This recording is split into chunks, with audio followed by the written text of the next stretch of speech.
If you want to succeed at anything you do in life, you need to know these three things. First, you need to know what your real goal should be, and oftentimes it's not what you expect. Next, you need to know what real quitting is, and not just the literal definition. And finally, you need to know about the swim back.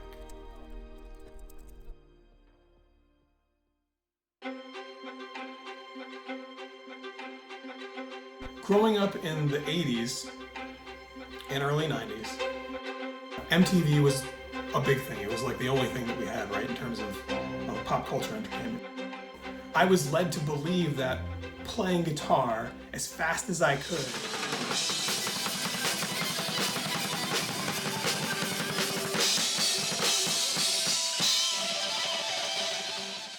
and singing as high as I could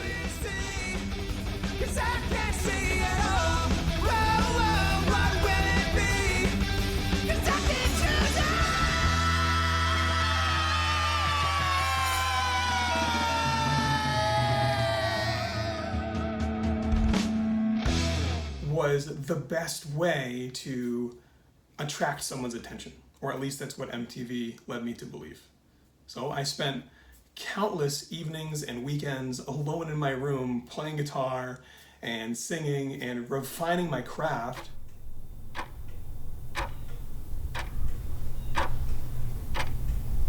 Music started out as a way for me to express myself, but I became obsessed for all the wrong reasons.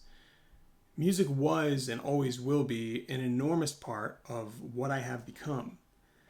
Although I know now that during my wonder years, I would have been happier if I enjoyed music for what it was, instead of trying to use it to get someone's attention.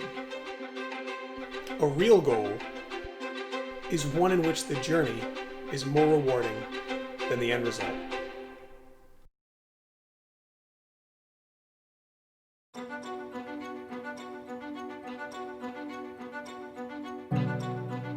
I spent a lot of time in some of the more difficult military schools.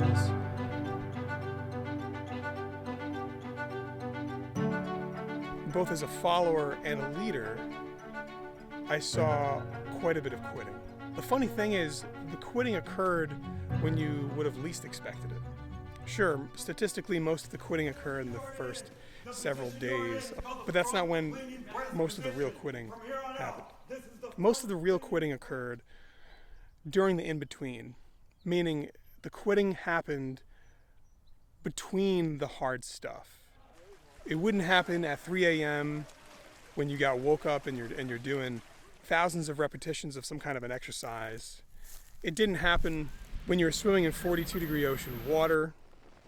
Even operationally, it didn't happen when you were getting shot at thousands of miles away from your home.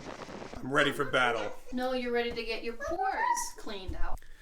Most of the quitting that I saw occurred, you were in a warm classroom, drying off, or you were sitting in a cafeteria with a hot meal in front of you, or you had time to lay on your back in your bunk and you were looking up, questioning why you were there to begin with. Most of the quitting that I saw took place when people had time to think about their circumstances. When I was in pre-scuba, which is the selection for the combat diver qualification course, I got pretty close to quitting. There was an event called drown proofing, where they tie your hands and feet together and they toss you in a pool, and you've got to swim laps in a circle and bob up and down and pick up a mask with your teeth and try to breathe air without taking in too much water. The event wasn't difficult anymore. It was actually pretty easy. I had done it dozens of times, and we were in fact close to graduation. All the same, I was on my last lap and something came over me. I broke the bonds on my wrists and I swam to the side of the pool. As I was swimming to the side of the pool where the ladder was, I remember hearing all the instructors bickering. One of them shouted, "He broke the bonds on his wrist, he quit, he's out, pull him out of the pool." And once I got there, I looked up at them and I realized that the reason why I came was for this moment. It wasn't some prestige or some badge or some award that I would have gotten at the end. It was for that moment. and it was for the course in and of itself. I realized that it was an honor just to be there at all. And there wasn't anything that I would rather have been doing. So I looked up at them and I said, my bonds broke. I need to get them retightened. And so they tied up my hands and tossed me back in. I remember later that day I was in the classroom. I took out a notebook page and I wrote, "I will never quit." Over and over and over again. I filled up 2 pages worth, front and back. At the time, I know that I wrote, "I will never quit." What I meant was, I will never accept defeat.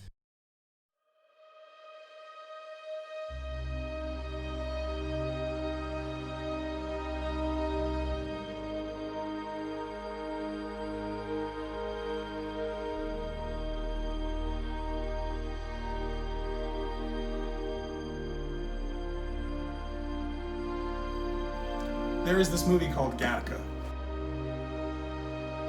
If you haven't seen it, shut this off right now, pause it, whatever, and go watch it. But spoiler alert, it's been like 20, 30 years or whatever since this movie came out. So we're gonna get right into it. Gattaca portrays a dystopian future where unenhanced humans of natural birth compete for the same jobs and resources as enhanced humans, humans that have undergone certain genetic modifications prior to birth. As you might imagine, the unenhanced are treated as subhuman around all of the enhanced humans. They're discriminated against and they're given the worst job opportunities. They are effectively barred from any kind of a government job. The story goes that the unenhanced protagonist, Vincent, overcomes insurmountable odds, infiltrates the Gattaca space program to become an astronaut cadet. So he's going through the program to become an astronaut, completely unheard of and very illegal to do if you're an unenhanced human. Towards the end of the movie, he's almost ready to graduate from and become a full-fledged astronaut, but not before his vindictive enhanced brother, Anton, the antagonist, aptly named, figures out what he's doing and threatens to arrest him. The pivotal moment in the film is when the two of them decide to settle their differences using a childhood rivalry that they've had, a game of chicken of swimming out as far as they could into the ocean, and whoever turns back first loses. As you might imagine, the enhanced brother, Anton, would always win. The unenhanced brother, Vincent, didn't have the stamina or endurance to keep up with his brother. During the final swim, the unenhanced and enhanced brother swim out into the ocean in the dead of night. The brothers end up swimming out farther than they ever had before. The enhanced brother starts to panic. He starts to really freak out that they've gone further than they've ever gone before. And he says, "How are you doing this, Vincent? How have you done any of this? We have to go back." "Oh, it's too late for that. We're close to the other side." "What other side? You want to join us both? You want to know how I did it? This is how I did it, Anton. I never saved anything for the swim back." Anton, the genetically enhanced brother, begins to drown, and Vincent saves him against all odds. The next day, Vincent climbs aboard his dream and rockets into space. Now, he won't survive because he's not one of the genetically enhanced, but he's always known that this was a one-way trip.